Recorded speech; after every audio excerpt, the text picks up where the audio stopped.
Yo, what's good, everyone? As y'all can see from the thumbnail, we got a good broadcast for tonight.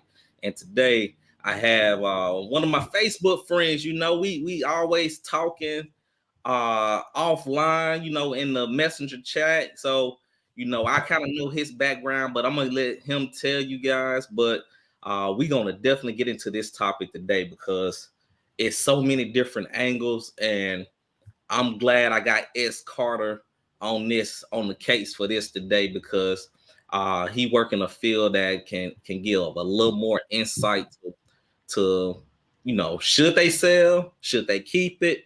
But we're gonna discuss all the angles, or at least try to discuss all the angles of that. And my boy S. Carter, what's going on, man? Introduce yourself, let the people know about you. Slow motion, man. Thanks for introducing me to the platform, Kentu, man. I really, appreciate the opportunity. Stephen Carter, man. I've been in the mortgage industry for about collectively 16 years now. I'm currently in a wholesale space. I work for a small non-depository lender out of Irvine, California. In a nutshell, my job is to basically solicit our products to mortgage bankers and brokers nationally. In reference to the tonight's podcast, we were kind of going back and forth on Facebook in regards to the potential purchase of Bruce's Beach out in Manhattan Beach, California. That's my own, stomping ground. Well, Compton and Inglewood is, but Manhattan Beach is like the really well off part of SoCal. And it's a beach that I frequented, in my adult years because of the Strand and the boardwalk there and just the peace of mind. But this whole situation with Bruce's Beach, is something that I wanted to discuss with Kentu tonight. And, I did a little bit of homework on it. Been kind of watching it play out over the last couple of years. And, the latest news was the current purchase back from the LA County, from the actual family members of the Bruce Beach LLC. And again, just wanted to talk about it in detail and find out, what were they thinking, if we're going to be honest about it, in the purchase of that property or the reselling of the property back to the County of Los Angeles. So again, thank you for the opportunity. Man, no problem. And before we jump into that, I want to give some context. I want to just play a 5-minute clip showing last year what happened. It's gonna give a little history about Bruce's Beach. So I just want to put things in context. Let me get that file loaded up. Give me 1 second here, guys. We're gonna get into it. Let's see.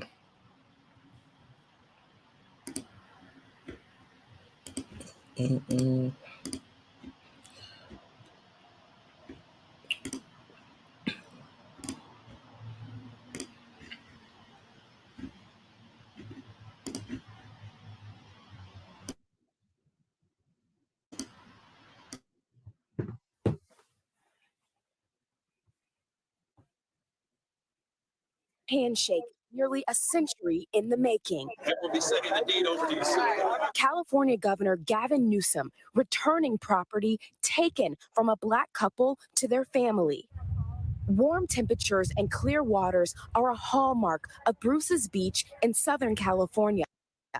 But beyond the sunny skies lies a stormy past. The land was first purchased by Willa and Charles Bruce, a Black couple, in 1912, a time when segregation largely restricted beach access for Blacks. Charles and Willa Bruce, a married couple, had the American dream like many of us have the American dream of owning a piece of property, establishing a business, and that's what they did. The Bruces built a lodge, cafe, and even a dance hall, open to all. The resort became an oasis for Black families to swim and socialize without being harassed, until the safe haven became a target. Despite all the racial taunts to KKK, the harassment, the burning of their facilities, the taunting and the harassment of their guests, they survived and flourished for 12 years.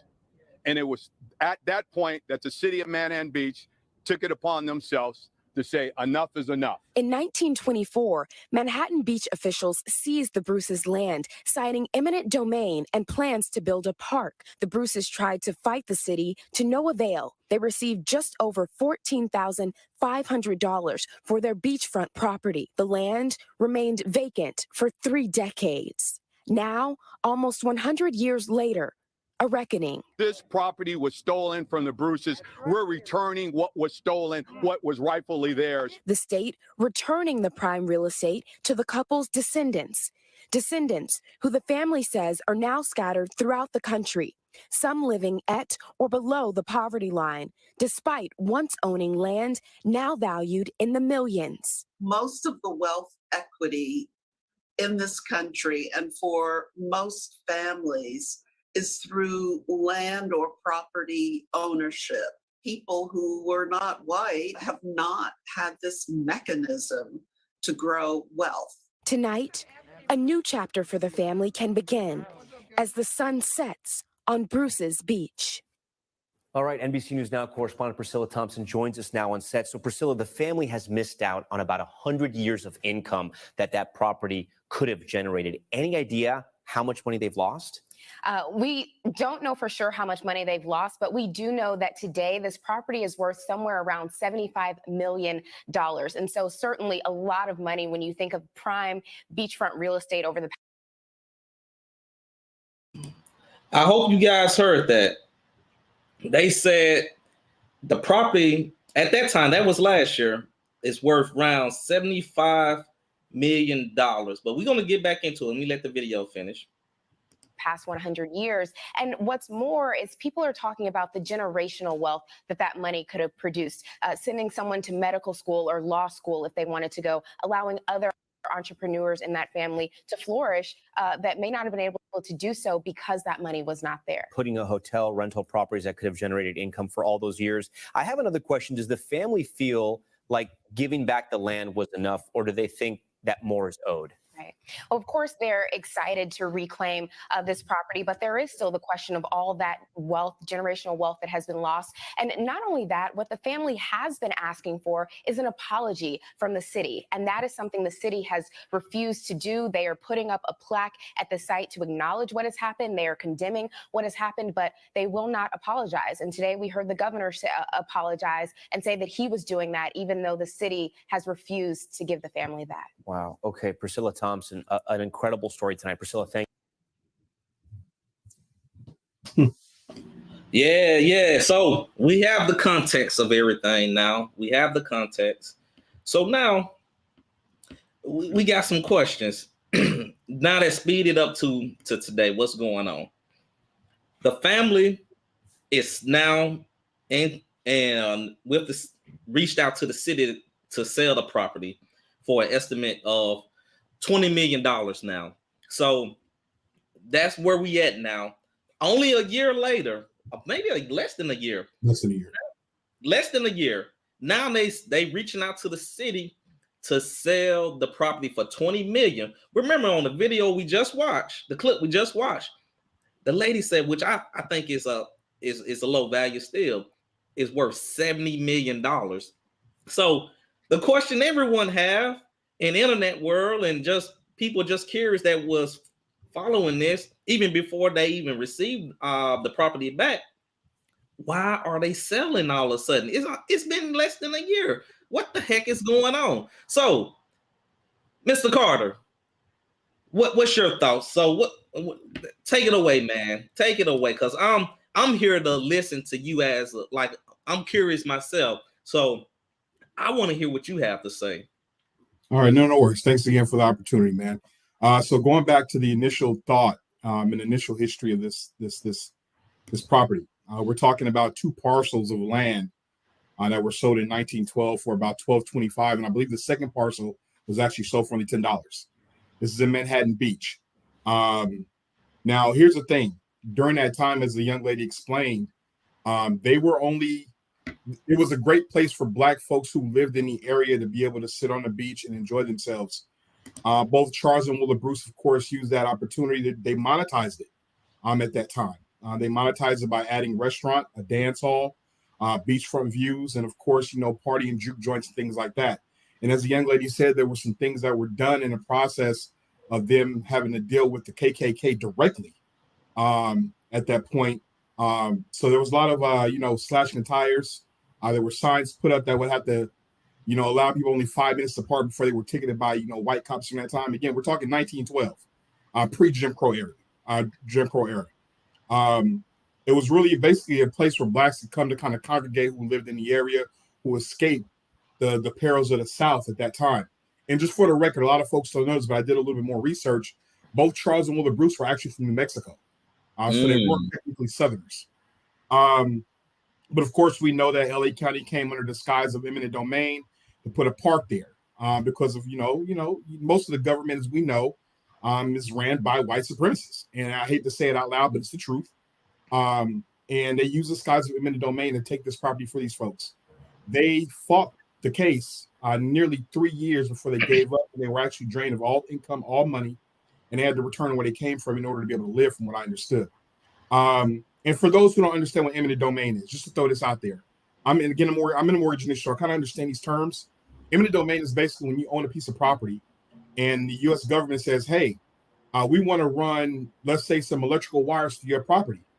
And they have the ability to basically force the sale of your property for a fee, oftentimes underpriced, and force you off the property. Okay? And this is one of the reasons, just a side note, this is one of the reasons why I always tell people when you buy property in the United States of America, you really technically never own shit. I'm in the mortgage industry. I'm keeping it real. You own the real property, but the land, as long as you're paying property taxes, you don't own nothing. Okay? Because after 5 years of non-payment, they can come back and seize that property, even if you have a free and clear home on your property. Just some extra information to throw out there. But needless to say, it was basically a hostile takeover, and they were offered $14,500 back in 1924, I think it was. Now here's the kicker. The city was supposed to have actually placed a park on that land for public use because they zoned it for public use. And they didn't. The land actually sat vacant for several decades, from what I understand. I think the young lady said it was only a few decades, but it was several decades that the land sat free and clear with nothing actually on it except zoning rights for public use.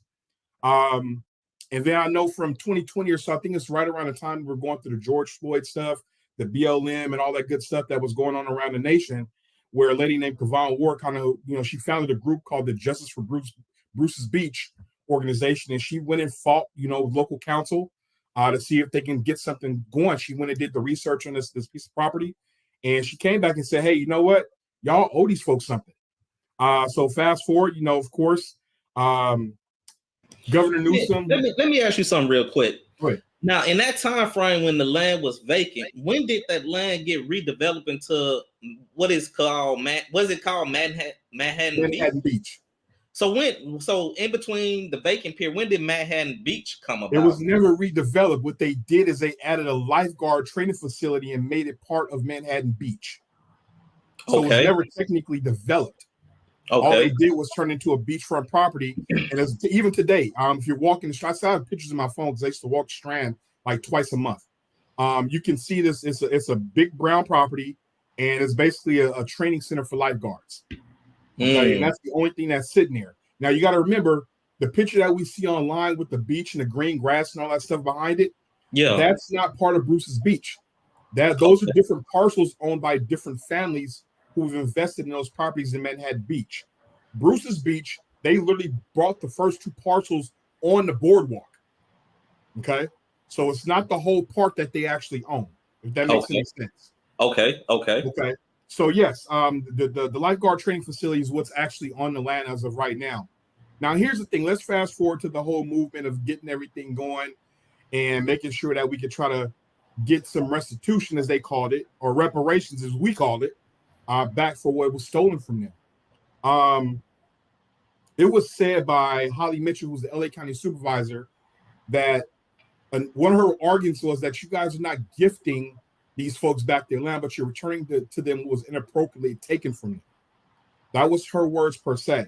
Now you got to remember something, and I'll get into this a little bit later, but I want you guys to kind of connect the dots without me saying it, because I don't know much about politics to kind of get into this, but I'm only speaking facts. Stephen Bradford, the gentleman you guys saw speaking on the video, he's a Democratic Senate member, state senator. Janice Hahn, also she's a Democrat for LA County Board of Supervisors. Gavin Newsom, Democrat. Okay, now we already know what the dark history with Democrats are with Black people and what they need to do in order to try to get that Black vote. It's not ironic that this all happened around the time it was time to vote in 2019, 2020. Just a heads up. and I'll let you guys put the dots together on that. But needless to say, it happened. The transfer agreement was executed. Gavin Newsom signed in Senate Bill 796 to make sure that he was able to gift the people back the land, so they say. Now, what they did is they put what they call a transfer agreement together, which is basically a transfer deed from the county directly to the individuals of the Bruce's Beach Limited Liability Company, LLC. Okay, it's not directly to a family. They did it all in LLC, and they put, per the attorney who was fighting on behalf of the Bruce family, George Father Ray, who's a black man, by the way, went to Loyola Law School, great guy, been in real estate law for a long time. There was a request at the time of the execution of this transfer agreement to input a clause that would allow them to sell the property after 2 years. Now, here's the kicker. The county said, okay, we can do that. But what we'll do in the process, once we get the transfer agreement signed, notarized, and everything executed by a judge, per se, we'll pay you $413,000 a year throughout the term. I'm sitting here. If you guys, I don't know if Kent, you can share with you guys, or one of these days, I'll send it to him via email. But I got the transfer agreement right here. It's an 82-page document. I think I went through about 4 pages of it. And I'll read it in detail. And it basically, everything I just stated is coming out of this transfer document. This is a public document that anybody can see. And here's the issue that a lot of folks on social media, including myself, took up with. We know that the property is only zoned for public use, okay? We know that it was going to be hard to get it developed. The family decided that, hey, instead of us fighting the courts to try to find out whether or not we can get it zoned for residential use so we can have it developed or either sold to a developer, we don't want to wait that long because it's going to take a lot of money. It's going to take a lot of resources for us to wait for the new zoning to come through. Now, keep in mind, across the street from this property, there are homes literally on the Strand that are for sale right now. You can go to Zillow.com and check this out if you think I'm lying. That are on sale, 5-bedroom, 4-bath homes that are on sale for $18 million. Literally right across the street.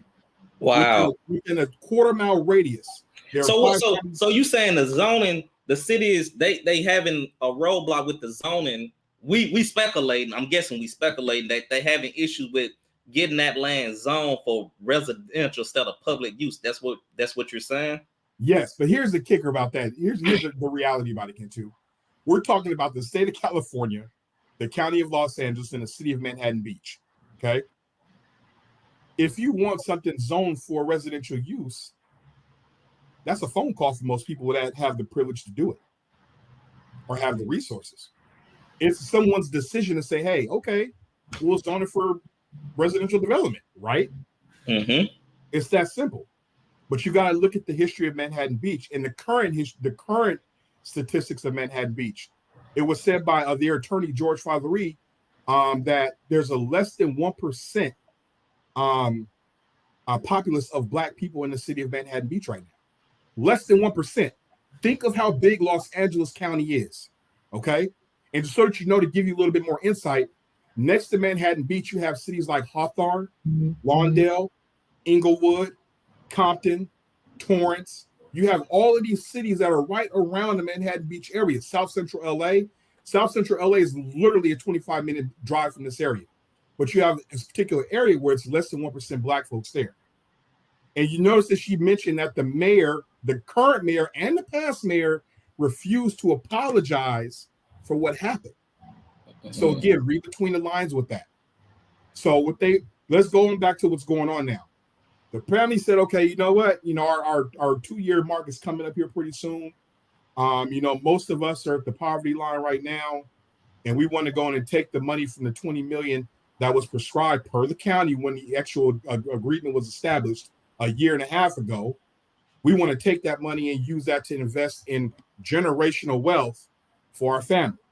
It's the same concept of when you hear about gentrification in neighborhoods across the country. They always tell us, don't sell your grandparents' house. Mm-hmm. It's the same concept. What's going on here? They're selling the grandparents' house. The lady just said that property is estimated to be valued at over $75 million. But because it was in the transfer agreement, that $20 million number, that's what they're going to sell it back to the LA County for. Now, here's my fear. Go ahead, you had a question? Before you get there, let me ask you this, because correct me now. I just want to make sure I get this correct. The county or the city, whichever one, was giving the family, the trust, $400K every year, correct? LA County was. That's correct. $413,000 a year. So the $400,000, what was that money meant for? Just for the family to use as they will, to maintenance on the land? What was the $400K for? The LA County was giving the family $413,000 per year to lease the property from them because of the lifeguard facility that's on the property. Okay. Now, whoever is the head of the land, now I'm just asking questions. You can explain it better than me. Why they're not using that money to reach out to whoever they need to reach out to, politicians. You got money to fund politicians with that type of money. You got money to bring in whoever you need to bring in to do what you need to get done. I'm speculating. Maybe I'm wrong. Maybe $400,000 a year ain't nothing to make that happen. I just want what's your take? Okay, I can only go on opinion on this one because I don't have the facts of how that $413,000 was delegated. But let's do some simple math, or just simple common sense, not necessarily mathematics. Yeah. Say the LA County's paying that family trust $413,000 a year. You got an attorney, right, that you got to pay. You got politicians who are still in the pockets of the attorneys who helped to get this all started for it to even go to the state level to get Gavin Newsom to sign off on Senate Bill 796.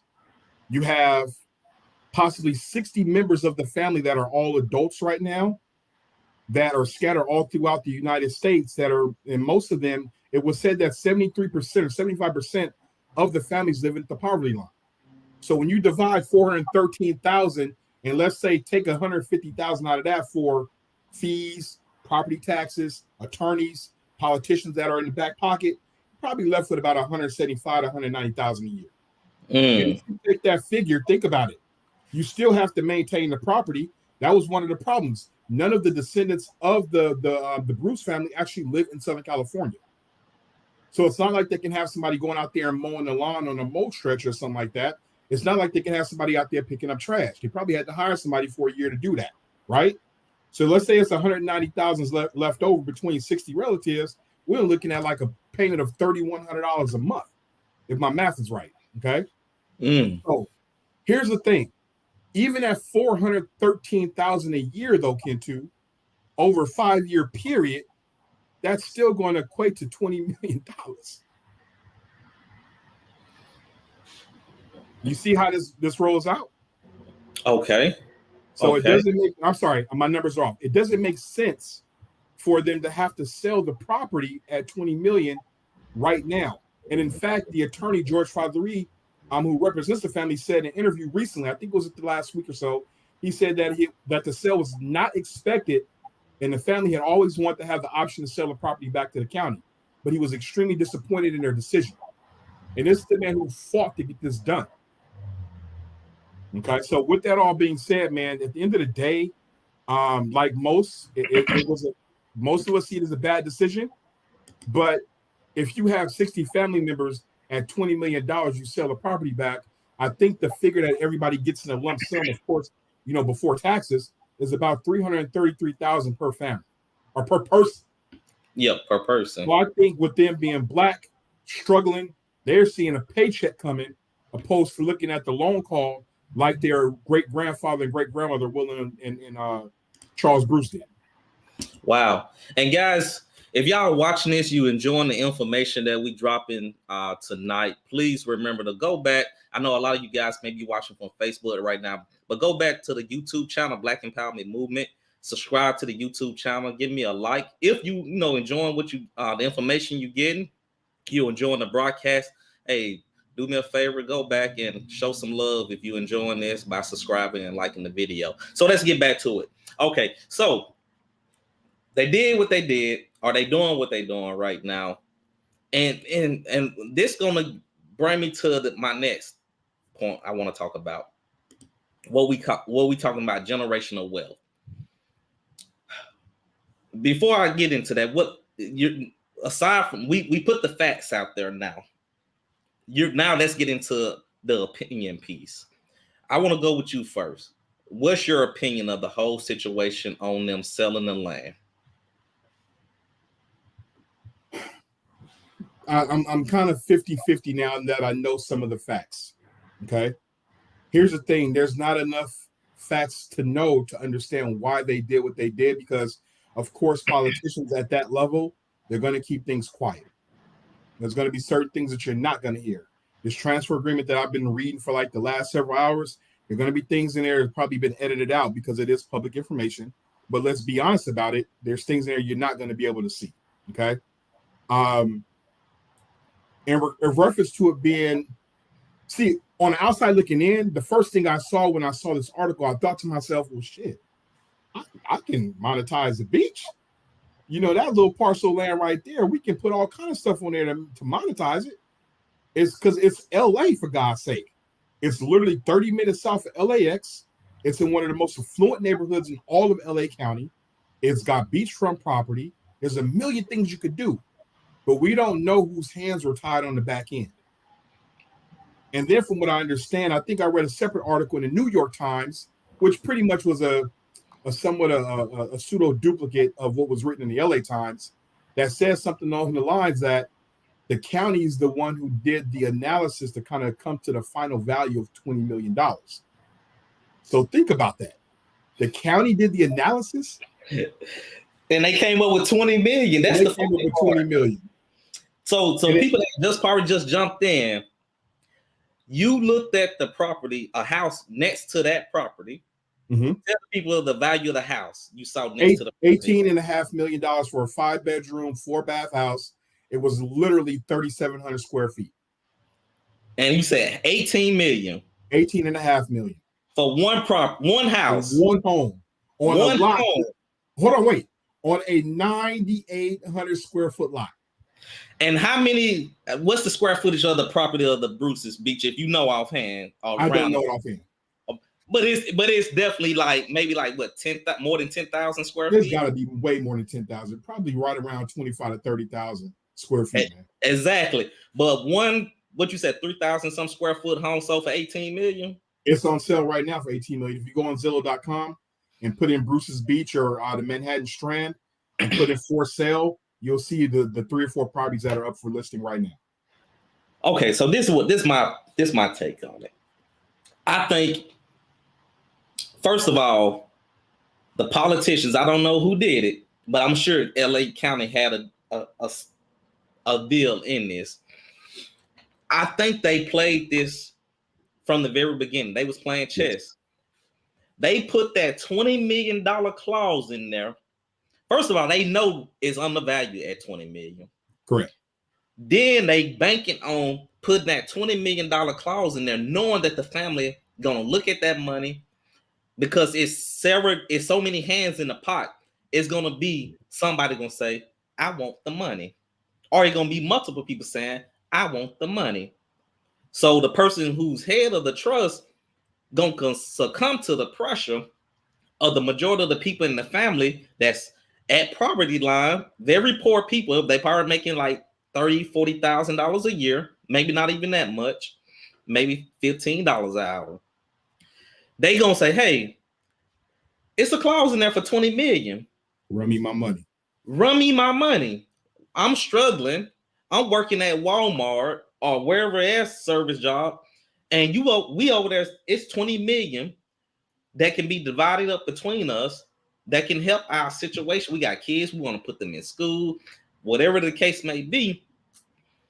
And they calling this person every day. Family members talking behind this person back every day. So that person got all the weight of the whole family on them. People got foreclosures, bankruptcies. They dealing with all type of issues. Car broke down. Don't have a car. Car just got repossessed. Correct. And they calling this person up. Now, and LA County played it smart. Put the 20 million in there. It's undervalued. We know they're going to come back. But they probably didn't know they will come back less than a year, though. I don't think they saw them coming back less than a year. This was only in July, right? Well, hey, wait a minute. Well, according to the family attorney, the clause was actually inserted into the transfer agreement at the request of the family. When I read that, my mind was blown. So in my mind, I'm thinking, wait a minute, they had no intentions on maintaining this property in the first place. Wow. Right? Apparently not. Right. Apparently, if that's what you saw, then they already had in the back of their mind what the play was. Mm-hmm. So this brings me to another point of the mindset of I hate to generalize, but they just say the mindset of how we thinking. We're not thinking about ownership and power. Maybe, and I know a lot of guys gonna say it's easy for you to say that, Kent, too. You didn't have the $20 million looking at you in the face. Right. I'm looking at it like this. I know the $20 million in my face, but I know it's $5 million in front of me too. 100 million, 200 million. Yeah. Like I would try to rationalize it with I'm 30. I've been making it 39 years without the money. I'm sure I can go another 5-10 years without it. I've been sustaining myself all this long. So it's take a real stern leadership in a family when you got people heckling, pressuring you. You gotta have a strong backbone, because if you don't, you're gonna succumb to the pressure. But like you said, it was never the plan. They wanted that 20 million. They was okay with just 20 million. That's correct. That's correct. So it comes back down to a mindset. It comes back to a mindset in that instance right there. We looking at the short term, get the cash out fast, when you could have built a community. You could have built properties. It didn't even have to be a black community. You could have forget trying to just have a black community. You could have selling to the highest bidder of richest white folks in LA County. Having ownership, having power. But we just want the cash. Right. So again, when you look back at it, Kentu, the idea is this. Like I mentioned earlier, just say they were going to live off the $413,000 that LA County was going to pay them for leasing the property out over, X amount of years or whatever, with the lifeguard shack or training center that's on the property right now. I think it would take 10 years to recoup to get to 20 million. Now, here's the kicker in my mind. It's public use, right? Which means there's a million things you can do with a public use property as well. Okay, there's things you can actually do. You could of course petition the county to add restaurants there, things of that nature. Anything for public use. It's public domain. Mm-hmm. Okay, so that could have happened. And you're right. It's definitely a mindset thing. That's why when I be on Facebook and sometimes on Twitter, and I'll be hearing like these young great minds talking about generational wealth. And I think I posted this on Facebook not too long ago. I was like, how are we going to generate generational wealth when everybody divorcing everybody? Let's be honest about it. I don't know. Nobody's passed down no generational wealth during in the middle of a divorce. Okay. You look at some of the strongest families in the world, wasn't nobody divorcing. Everybody stayed together, miserable or not, to make sure that wealth transferred accordingly, and they taught their kids accordingly. But here we are again with Bruce's Beach. They took that property back in 1912, and they did the right thing on the property, the grandmother and the grandfather that you see in the background here. Now, we just sold it back to LA County. Now we're starting the process all over again. Not only do we miss out on nearly 100 years worth of wealth and transfer wealth, and in possibly another 100 years, but now we're looking at, damn, okay, well, we don't own nothing in Southern California now. So everybody's going to get paid out. Let's say it's 60 family members that have the ability to get a paycheck out of that 20 million before taxes. That's 333,000.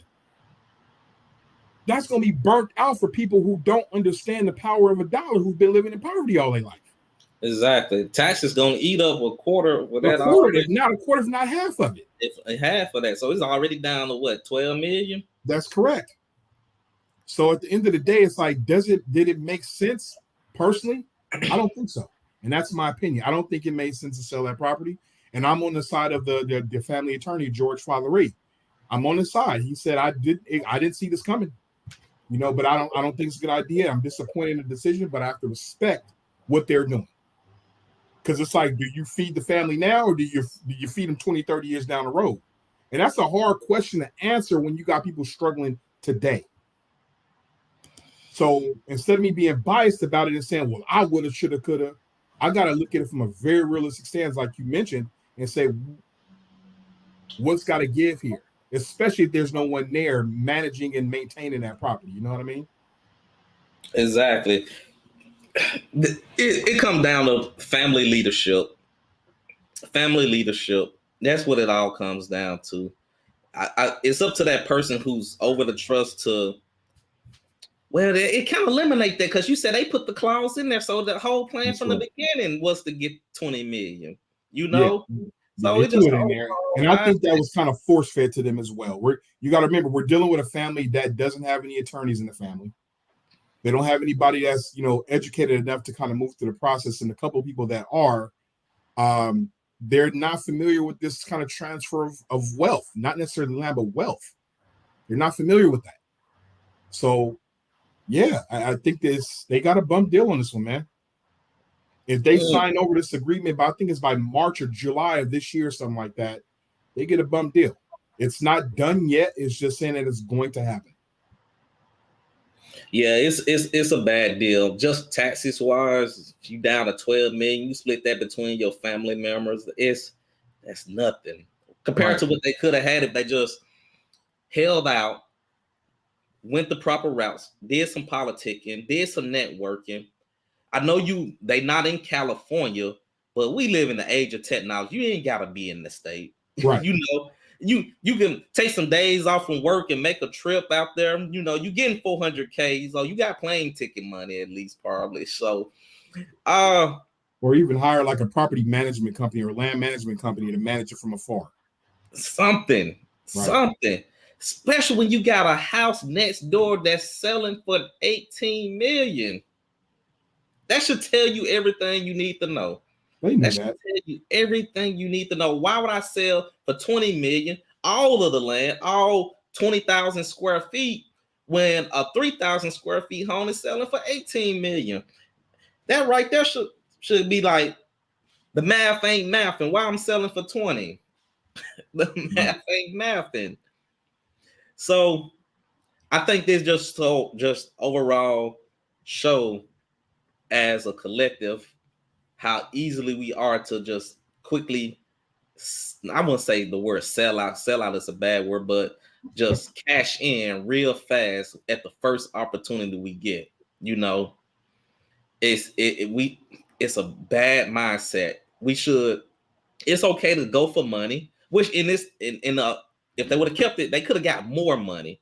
But not only if you would have had money, you would have had power. Influence.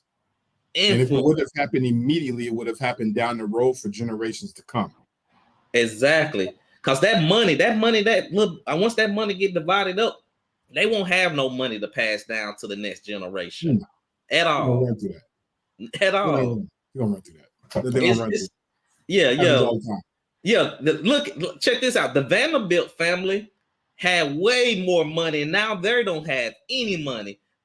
So think about all the money the Vanderbilt family had and the wealth they had billions. Now that family don't even have millions now. So, and they sold, and it's kind of like the same thing. The Vanderbilt family, they sold out. They sold properties and the business out for money and cash. And now that family is broke. Right. So if they would at least kept the property, put some business on it, let somebody. The city was already leasing the land for $400K. They could have put some other type of franchise business, properties, or whatever it may be, held out, network, made the proper business move, reached out to a consulting firm or something, and made it happen. But man, we're gonna see how this play out. But overall, I think I feel them for what they did. I know 20 million looking in the face, but you gotta look at the smart move in this. Like, you've been making all your life without this money. Right. You can go a little bit longer. You can go a little bit longer, and make the right move. But that's my take. Mr. Carter, man, I appreciate you for jumping on. And I wanted to give you the last word, man. Any parting words before we jump off? Yeah, you know what, man, just real quick. As I mentioned before, I'm in the mortgage industry.